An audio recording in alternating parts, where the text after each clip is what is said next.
السلام علیکم ورحمۃ اللہ وبرکاتہ۔ آپ سبھی سامعین اکرام کو عید سعید کی بے پناہ دل کی گہرائیوں سے مبارکباد۔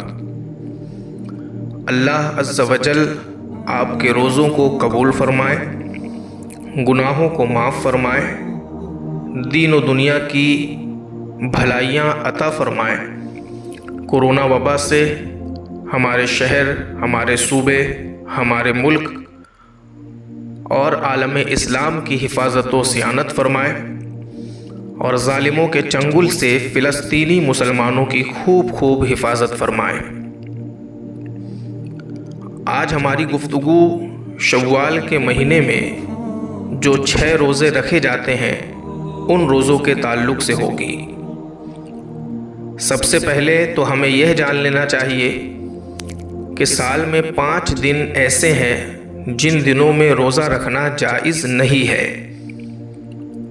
پہلا دن عید کا، دوسرا دن عید اضحیٰ یعنی بقرہ عید کا، اور پھر بقرہ عید کی 11، 12 اور 13، یعنی عید کا دن، عید اضحیٰ کی 10 تاریخ، 11 تاریخ، 12 تاریخ اور 13 تاریخ۔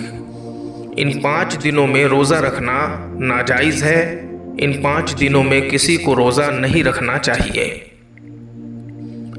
رمضان کریم کے روزے مکمل ہونے کے بعد شوال کے مہینے میں جو 6 روزوں کا اہتمام کرے گا اس کے لیے بڑی فضیلت اور بڑا ثواب ہے۔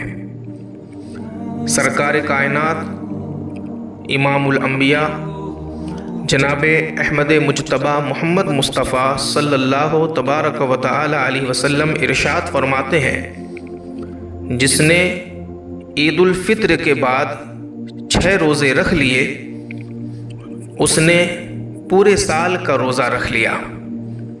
اور پھر اللہ کے رسول صلی اللہ علیہ وسلم اس کی تشریح بھی فرماتے ہیں کہ جو ایک نیکی کرے تو اس کو 10 کا بدلہ ملے۔ تو رمضان کے 1 مہینے کا روزہ 10 مہینوں کے روزے کے برابر ہوا،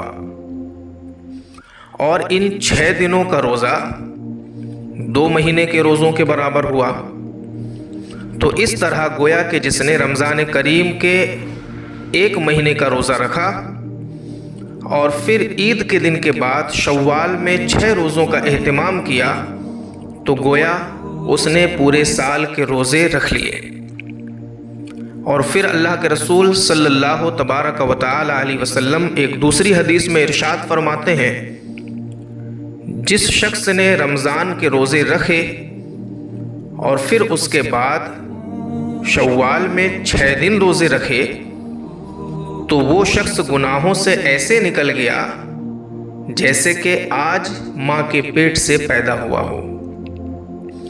حضور نبی رحمت صلی اللہ تبارک و تعالی علیہ وسلم کے ان ارشادات سے معلوم ہوا کہ ان روزوں کی بڑی فضیلت، بڑی اہمیت اور بڑا ثواب ہے، اور جس شخص سے ان روزوں کا اہتمام ہو سکے تو اس شخص کو چاہیے کہ ان روزوں کا اہتمام کرے اور ان کو رکھے۔ بلا شبہ ان روزوں کا اہتمام کرنے والا شخص ان کے برکات کو، ان کے ثواب کو آخرت میں ضرور دیکھے گا۔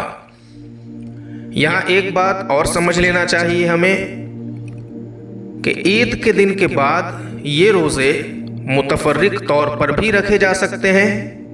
مثلاً 1 دن رکھیں اور پھر 1 دن کا گیپ، پھر 1 دن رکھیں اور پھر 1 دن کا فاصلہ، اور عید کے دن کے بعد لگاتار مسلسل 6 دن بھی یہ روزے رکھے جا سکتے ہیں۔ جو شخص جس طریقے پر عمل کرے گا ان فضیلتوں کا اور ان ثواب کا ضرور وہ مستحق ہوگا۔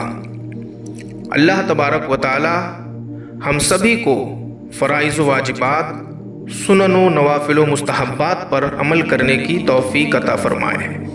السلام علیکم ورحمۃ اللہ وبرکاتہ۔